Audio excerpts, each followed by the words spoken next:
Hafiz Zentiro, welcome to Marianas Press, and now we're joined with Dr. Galvin Deleon Guerrero, the president of NMC. We're catching up. It's just been a few weeks since we last spoke, and I understand you visited Washington, D.C. amid this uncertain time of, talks of dismantling the U.S. Department of Education and just so many things happening within higher ed itself. So tell us a little bit about your time in D.C. first.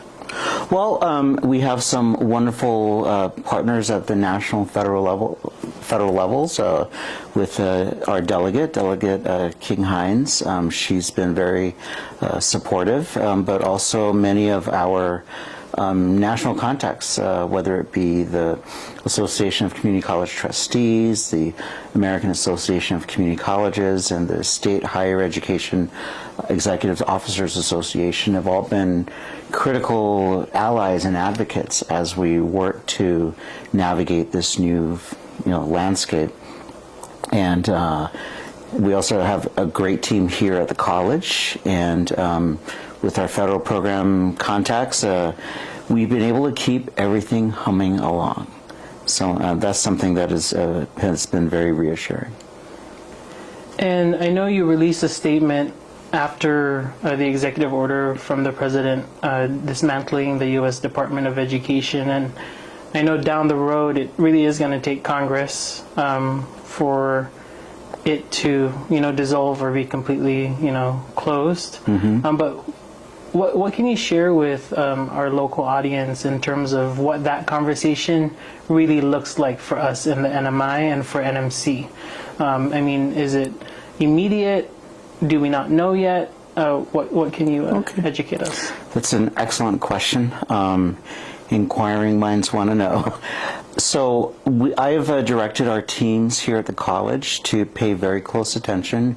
We've created basically a matrix inventory of all federal programs, all federal funds, as well as all NMC programs that might run afoul of some of these new executive orders.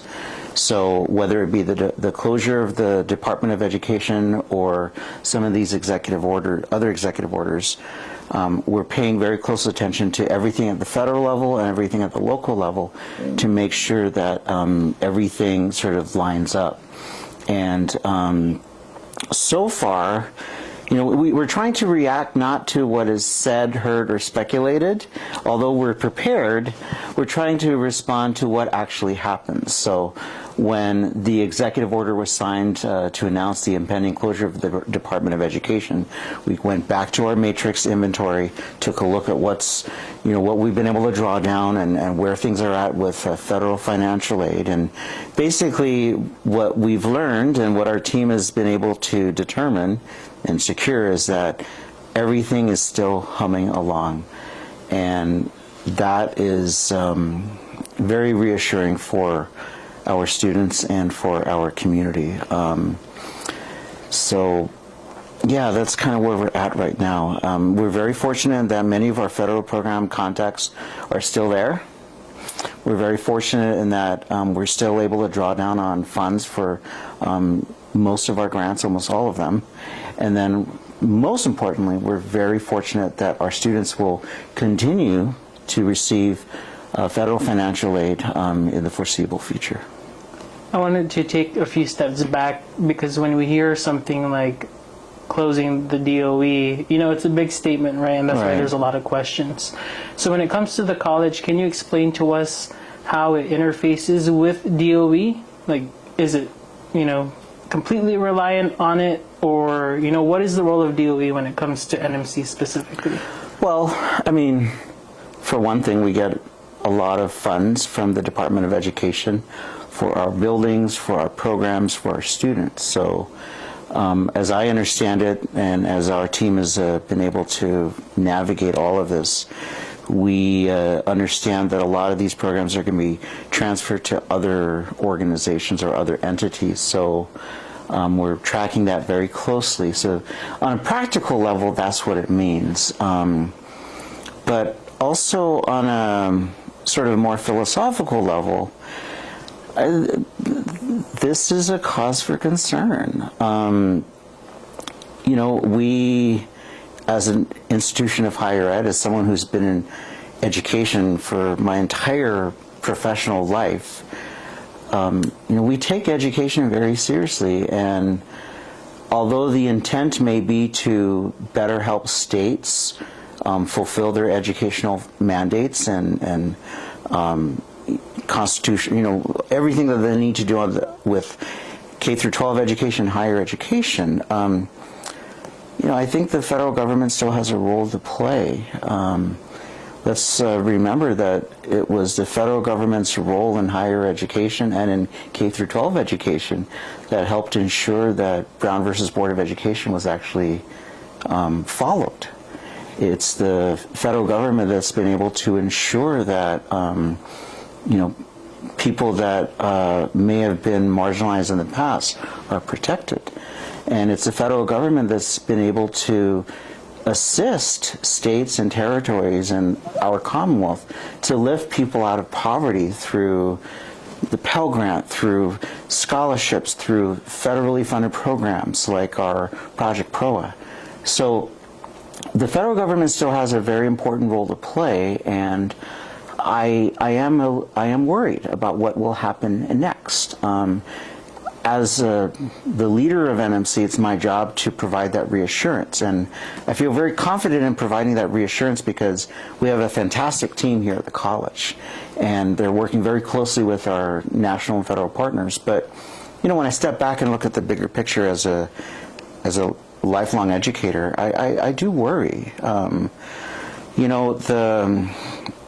The assistance that is provided by the federal government really helps those most in need. And we have a good 90% of our students that qualify for Pels. When we look at our community, a majority of our community falls below a certain income level that qualifies them for food stamps, for other forms of federal assistance. And, our own students are sometimes struggling with food security, and that's why we have a PROA pantry. And, I think about the impact on the public school system, their school lunch program. I think about the impact on the USDA and how that's going to affect us here in the CNMI. And I really think of those people who are most vulnerable to these kinds of decisions that really can hurt them. And so, we're doing our best here at the college to make sure that service continues uninterrupted and programs continue uninterrupted, and that we are meeting the needs of our students, our employees, and our community. But, I look at the bigger picture and I think of our community, and I'm worried. Do you see any benefit at all of kind of behind the idea of why they're doing it in terms of giving more power, how it's described as empowering states and local governments to handle their own education? Do you see any pros to that as president? So on a philosophical level, yeah, it makes a lot of sense. The education stabilization funds that were routed through the office of the governor during the pandemic are a perfect example of that, of how it gave the CNMI much more flexibility and leeway in terms of meeting those needs more expeditiously. But the devil's in the details, right? And one of the challenges that we're facing is that it's not just about a suspension of funding or a delay of funding. It's really the disruption caused by the turnover. With all the layoffs, with all the new people, with the turnover, we are risking that institutional knowledge. So even if it's transferred, programs are transferred to another entity, how do we know that the institutional knowledge is also transferred? Because like anyone that's starting a new job, right, there's a learning curve. And if that translates into month-long delays in funding or aid for our students or our community, that could be really problematic. So on a philosophical level, I think it can work, but the transition could be very disruptive. I know one of the very first kind of signs of impact under the new administration was the Next Gen Scholarship. Do you have an update on the Next Gen Scholarship? Is it still being funded by NMC funds, or are you able to draw down from USDA? So we were able to draw down enough for the current term, and we're working very closely with USDA and NIFA to see what we can do to draw down funds for future terms. But I've also directed our team here at the college, working closely with our federal financial aid office, to help identify alternatives. Now, keep in mind, our financial aid office exists to serve NMC students. And of the 73 recipients of the Next Gen Scholarship, only a handful are at NMC, but we're still directing our resources to help non-NMC students who are recipients of that scholarship to identify other sources of funding. And as we said the last time, we're working very closely with the institutions that they're at to provide some grace and additional support. I'm curious, I've read some news articles, so I haven't done extensive research on this particular issue, but I'm curious if you've had any conversations in DC or heard anything at all about student visas. Is there any concern when it comes to student visas? Not here at Northern Marianas College. We haven't had any issues. We did take a closer look at all our students that have been issued F1 visas, and we made sure that we, dotted our I's and crossed our T's and made sure their records were current. But it kind of helps that we were recently recertified with USCIS to issue I-20s and process F1 visas. So we were current even before the new administration came in. And so we're still monitoring it, but I'm not aware of any issues with our students here at NMC. Okay, thanks. And so that's all the questions I had. I did want to ask, just for any message you have for the community. I mean, it can be pretty alarming as a student, as a parent, to see all this in the news. I mean, how are you dealing with reading the news every day when it comes especially to the state of higher ed? So there's a story I like to tell about when I was growing up and my dad was helping me gain more self-confidence. And I asked him one day, because he was an incredibly confident man, maybe a little too confident. And I asked him, Dad, how do you do it? And he's like, well, son, I prepare for the worst, but hope for the best. And so that's what we're doing here at NMC. We're making sure that we're prepared for all possible contingencies, but at the same time, we constantly work together and we strive for the best. And that's been a guiding principle for me throughout my life. Doesn't mean I'm not worried.